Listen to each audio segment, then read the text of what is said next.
And so for me, the movie is really me trying to figure out like who I am. And so it's very personal and also painful because my character is really kind of suffering in himself.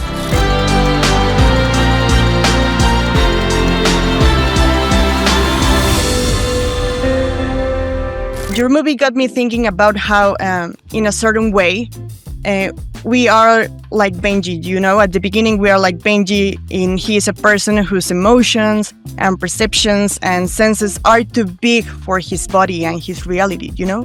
But we end up like David, who also had a lot of feelings, but he found a way to fit that, I don't know, that grandiosity in his body and his reality. So I would like to ask you, do you think that we need to be like David to survive through life and how things work? I don't know. I mean, David has a kind of stability, but he's missing some joy.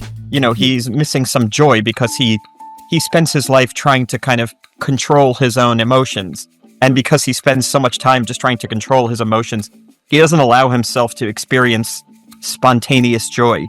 And Benji, on the other hand, is all spontaneous and no self-reflection.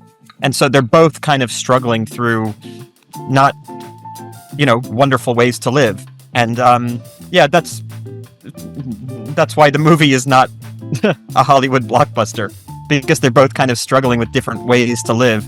David has made a life for himself that he feels comfortable with the wife and a child and a job and kind of stable things. Benji has fun in the moment, but suffers when he's alone. It's very interesting because that made me think about David Lynch used to say that an artist doesn't need to be in pain to create something beautiful, you know? And he mentioned Van Gogh and he said, well, he was depressed and he didn't sell any of his work, but when he was painting, he was the only time he was happy, you know?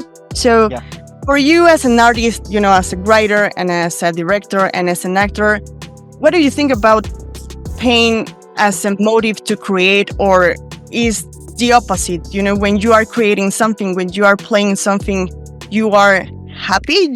How do you? Yeah, that's really well put. Yeah, because all of the things that I have written are very personal because writing is not really my job.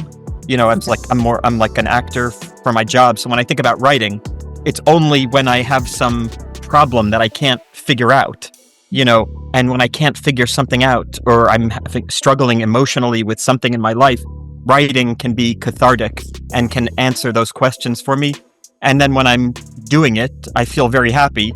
You know, so it kind of solves those problems a little bit. And, you know, like a movie like A Real Pain is like very personal for me because my character is talking about all of these feelings I have about my family, but also my relationships that are similar to my relationship with Benji. And so for me, the movie is really me trying to figure out like who I am. And so it's very personal and also painful because my character is really kind of suffering in himself. But at the same time, getting to make the movie was really cathartic. David also says that Benji sees people so clearly because he's very perceptive and he observes very carefully. You know, I think he observes like the past and people and who they are. But that makes Benji an observer and he's not living his life. But I would like to know, considering what you are saying, did your perception of people and how you see people change it after this movie? I always feel like when I meet people like Benji, who are very extroverted, who are very kind of charismatic, I always feel kind of intimidated by them because they seem so charming and comfortable with themselves.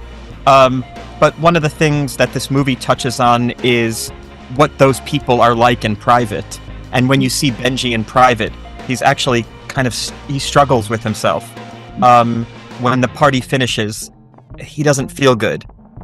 When he's left alone, he doesn't feel good. And so one of the things that this movie made me think about even more was just what happens to people like this when the lights turn off. And it gives me a greater sympathy to maybe the life of a person who's very good in public but struggling a lot in private. No, it's beautiful, and that's why I think this movie is beautiful, because I think it's more about how we react to someone's pain and how we can recognize our own pain by seeing other people. And I think it's beautiful, and I never saw that in a movie. So yeah, I think it's thanks. Yeah. Thank you so much, Greta. That's so nice of you.